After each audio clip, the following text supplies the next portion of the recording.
guys, magtatanim tayo ngayon ng pechay. Try natin kung yung pechay natin ay lalaki siya sa flower pot lang at saka sa mga plastic na ano natin, plastic bottle natin. Huwag natin itapon kasi dito tayo magtatanim ng ating pechay guys. So ayan, hindi pa naman ako masyadong marunong. So yung buto i-ano muna natin, tawag nito, yung itatanim siya na hanggang lumaki-laki ng konti bago ilipat, transplant after, yung ganon. Ay naku, seeds pa lang yun. So tatanim natin yung seeds. Try lang natin kung lalaki siya sa flower pot natin since wala akong pampataba. Pero ayan, try natin. Ayan guys, tumubo na siya. Kaso ayan, ang liliit pa lang. Ayan siya guys, oo. Tapos ita-transfer natin sila or magdadagdag tayo ng lupa after nito. Okay guys, update sa aking ampalaya. Ayan. So that part mag-ano na tayo, harvest na, para yung dahon lang kailangan natin para sa munggo. At hindi naman lumalaki yung bunga nito. Kailangan natin sana lumaki yung bunga, kaso hindi kasi maliit lang yung pot niya. Kaya yun, harvest na lang natin yung dahon para sa munggo. And then alisin na natin siya dito. Kasi konti na lang yung part na fresh yung dahon, yung ibang part na mamatay na siya. Yan guys, diba? Masarap yan sa munggo. Magmumunggo na tayo. Masarap na munggos. Fresh from my paso yung ampalaya leaves, guys. Mas masarap talaga pag fresh, no? Fresh from paso nga lang. Walang farm, paso. Paso lang tayo guys ha. Ayan. So, update lang muna ako. Thank you!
Dali-dali na ba?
Day.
Sino ba yun? O yun. Kasi mamaya, tawagan niya lang yung mga yan. Sabihin nyo, baka sabihin niya sa kanila. Ay, yung tayo. Ano? Over there. Hello! Whoa, look at this house! Whoa, I see you over there! Okay, off the bed. Here we go. I'm crawling through the tunnel.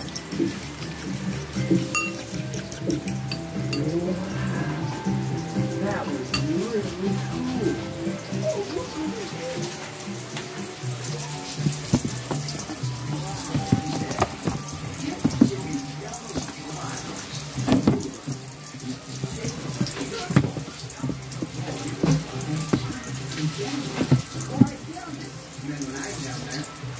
Come down that street.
yan?